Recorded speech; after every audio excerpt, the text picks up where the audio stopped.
आज का हमारा टॉपिक है hate speech law in India. मतलब कि हेट स्पीच से जुड़े जो भी नियम है भारत में वो कैसे हैं।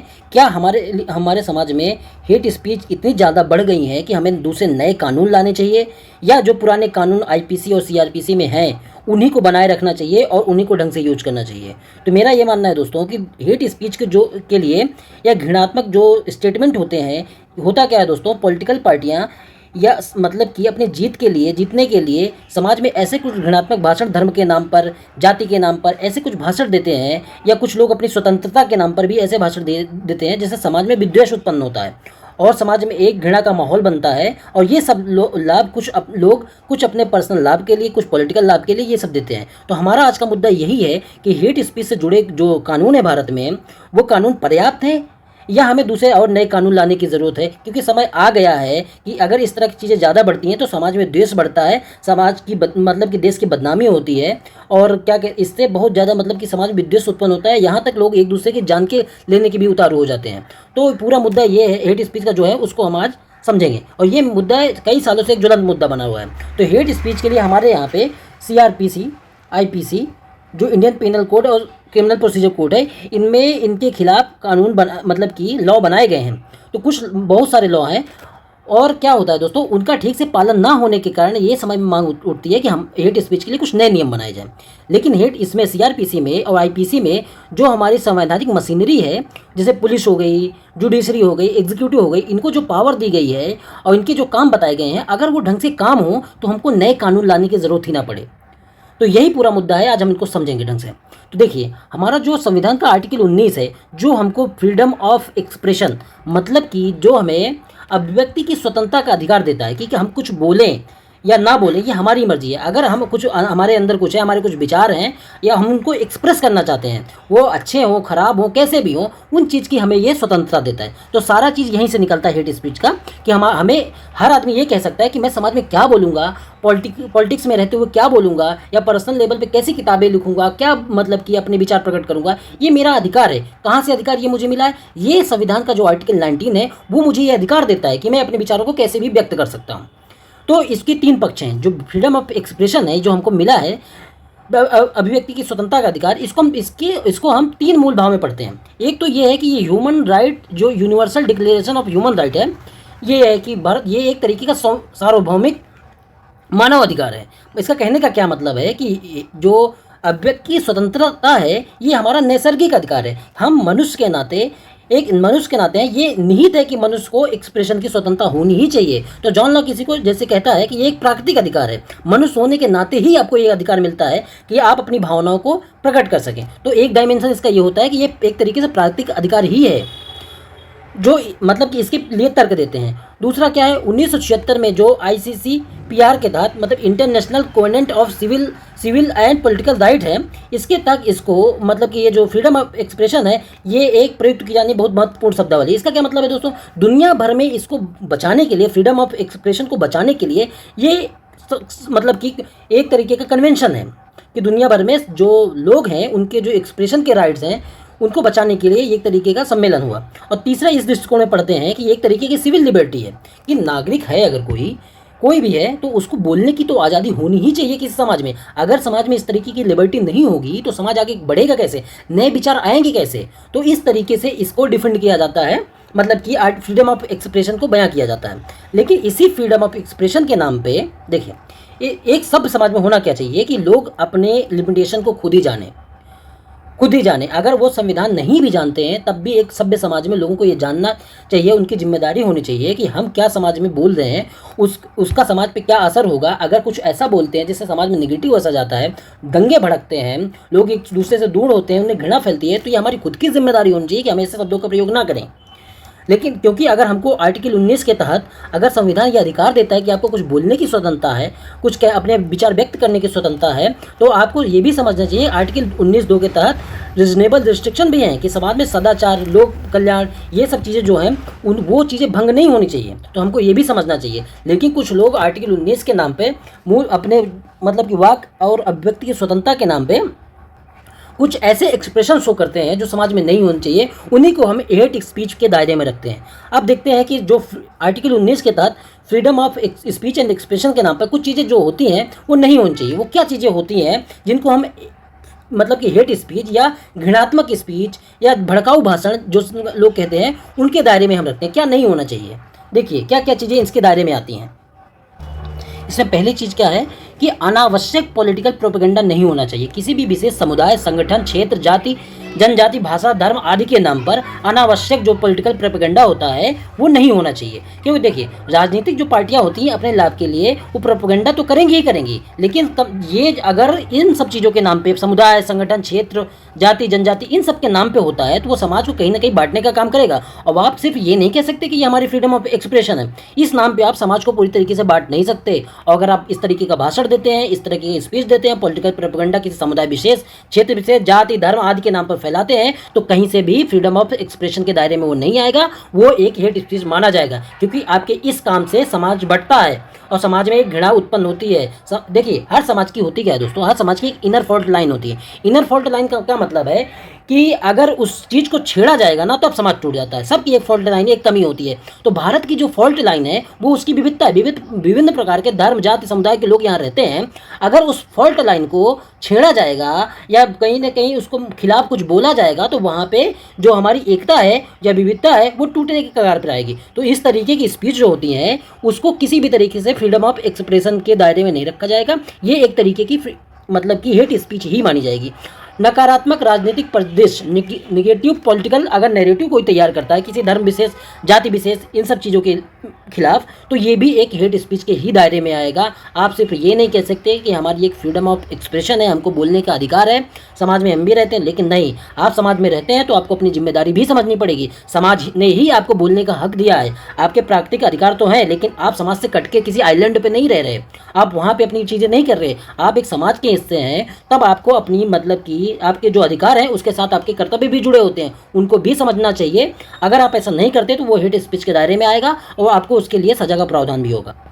और क्या हेट स्पीच के दायरे में आता है, जैसे जीनोफोबिक कमेंट नहीं होने चाहिए। अगर जीनोफोबिक कमेंट होते हैं तो वो हेट स्पीच के दायरे में आएगा। जीनोफोबिक का क्या मतलब है दोस्तों, जैसे एक समाज के मन में दूसरे समाज के मन में प्रति डर बैठा देना। जैसे आजकल यूरोप में हो क्या रहा है, पूरे यूरोप में इस्लाम के प्रति लोगों के मन में इस्लाम के प्रति डर बैठ गया कि मतलब चाहे फ्रांस में ले लीजिए, जर्मनी में ले लीजिए, कहीं भी इस्लाम के नाम पे मतलब कि लोगों के मन में इस तरह का डर बैठा है। इवन भारत में भी इस्लाम का डर, मुसलमान का डर, हिंदुओं का डर, इस तरीके से लोग पॉलिटिकल पोलराइजेशन के लिए, अपने राजनीतिक लाभ के लिए आगामी चुनाव को देखते हुए इस तरह के कमेंट करते हैं कि भाई इन समाज से डरो, ये इतने हो जाएंगे तो ये हो जाएगा, या मतलब कि इस तरीके के जिनोफोबिक जो कमेंट देते हैं। इवन हमारे नॉर्थ ईस्ट में अभी जो समस्या है वो मणिपुर की, जो कुकी, मैते, ये जो ट्राइब है एक दूसरे के पास जिनोफोबिक कमेंट कर रहे हैं कि बाहरी लोग हैं, ये दूसरे बाहर के लोग हैं, ये हमको मतलब कि हमारे समाज की जो विविधता उसको नष्ट कर देंगे, हमारी जो मूल आइडेंटिटी है उसको नष्ट कर देंगे। इस तरह के जब भड़काऊ कमेंट दिए जाते हैं, दूसरे कमेंट में डर बैठाया जाता है तो उसको जिनोफोबिक कमेंट कहते हैं।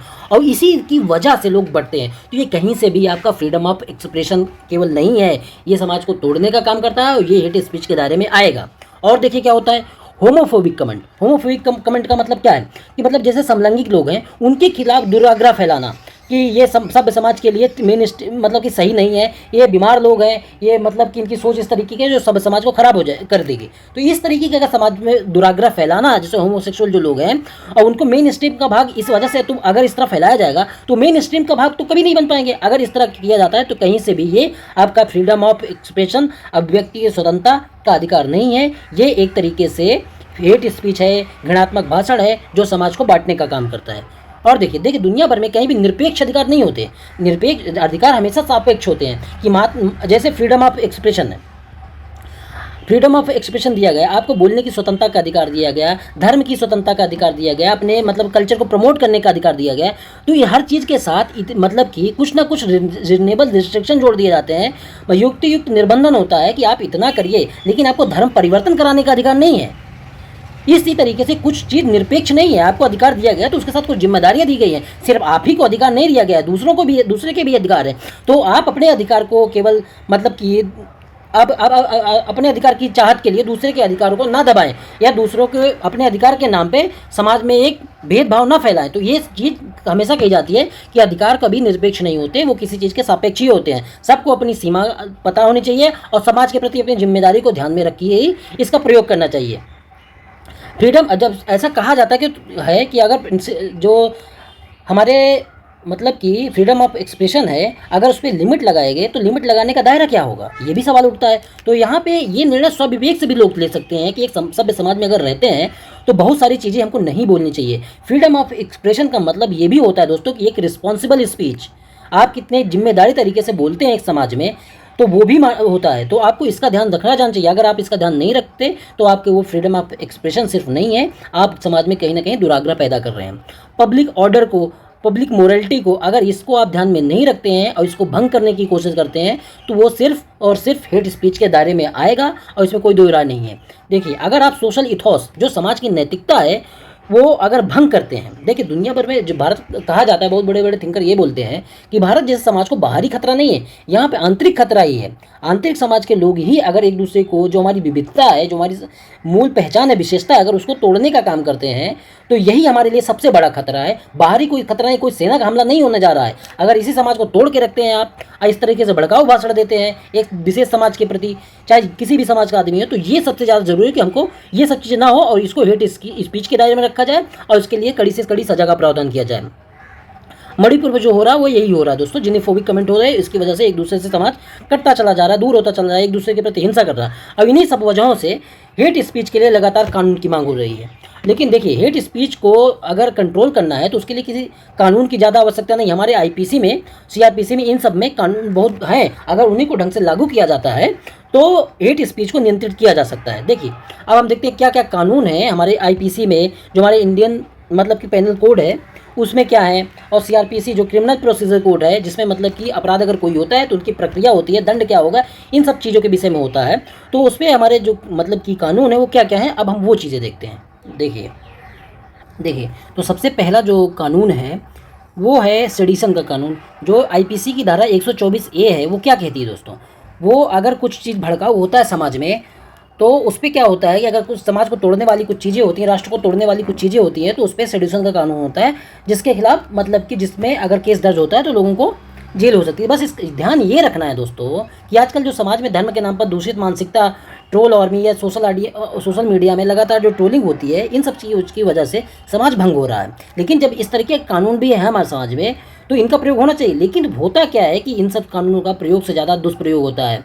मतलब कि जो सरकारें होती हैं वो इन कानून का मतलब कि सकारात्मक, या तो जो रियल में दोषी है उसके खिलाफ कानून का प्रयोग नहीं करती है, बल्कि अपने जो उनके दुश्मन होते हैं या उनके खिलाफ जो बोलते हैं उन पे प्रयोग करती है। जैसे अम्बेडकर जी भी कहते थे कि कोई भी संविधान, कितना भी बड़ा संविधान हो, कितना भी अच्छा संविधान हो, अगर उस समाज के लोग या उनको जो कार्यान्वित करने वाली एजेंसियाँ हैं वो अच्छी नहीं है तो समाज में बहुत बड़ा बदलाव नहीं ला सकती, वो समाज खराब ही रहेगा। लेकिन अगर कोई समाज अच्छा है या उसके जो कार्यान्वयन एजेंसी है, कार्यपालिका है, न्यायपालिका, ये सब अच्छी है, तो कोई छोटा मोटा भी कानून होगा ना तब भी बहुत बड़ा बदलाव समाज में ला सकता है।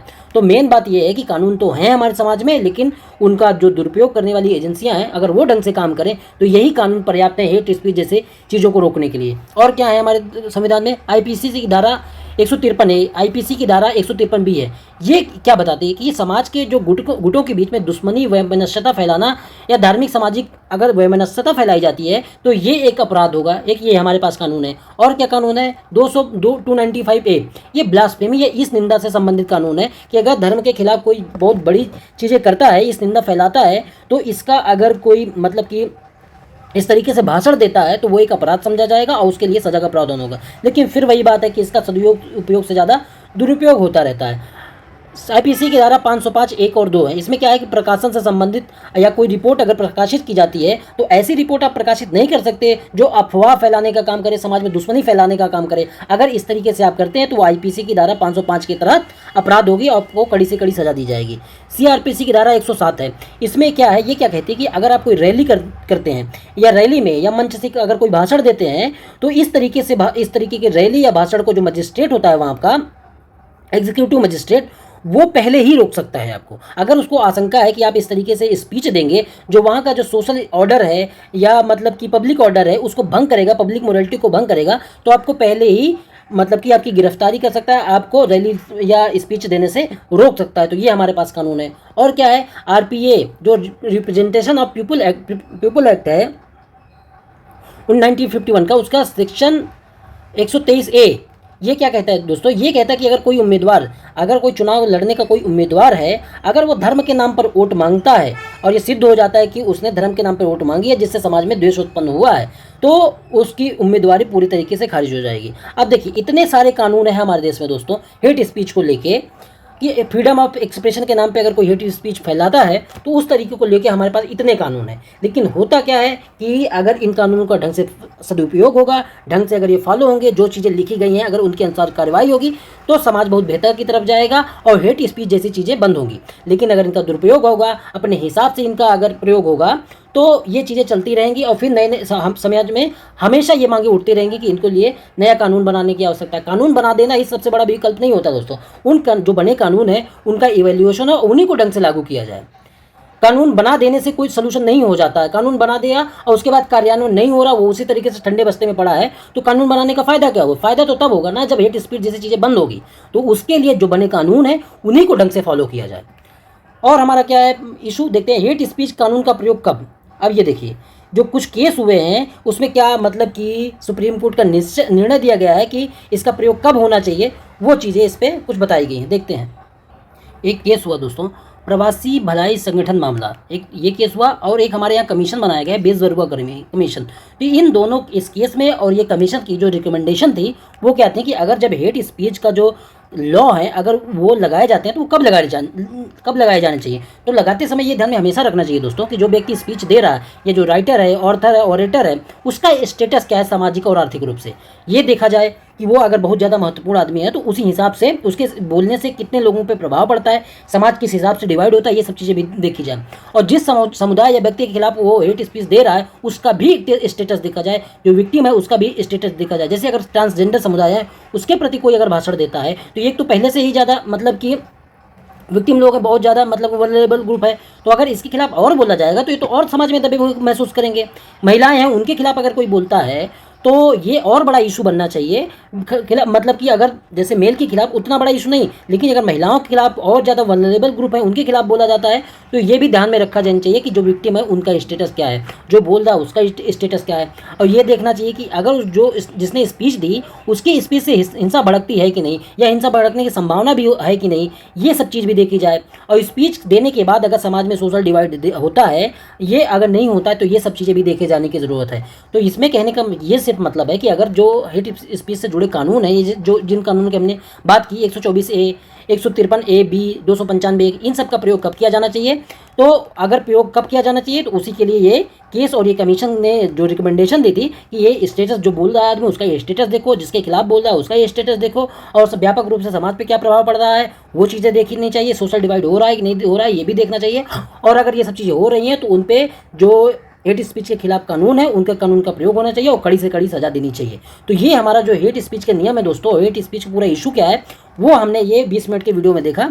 अब इस तरीके से आपका ये हेट स्पीच का जो इशू है ये पूरी तरीके से कंप्लीट होता है। इतनी हर PDF में इतनी जगह दी गई है दोस्तों, और ये PDF मैं अपने टेलीग्राम ग्रुप पे डाल देता हूँ, वहाँ से आप इसको डाउनलोड करके, और अगर कोई भी इशू इससे रिलेटेड अगर कुछ भी इस पर नया कुछ आता है तो आप यहाँ लिख सकते हैं। आपको बार बार इसके नोट्स बनाने की ज़रूरत नहीं है। हर पेज में इतनी जगह है कि आपको इससे जुड़ी कोई भी चीज़ें अगर आती हैं तो इतने में पर्याप्त रूप से हो जाएगा। धन्यवाद दोस्तों।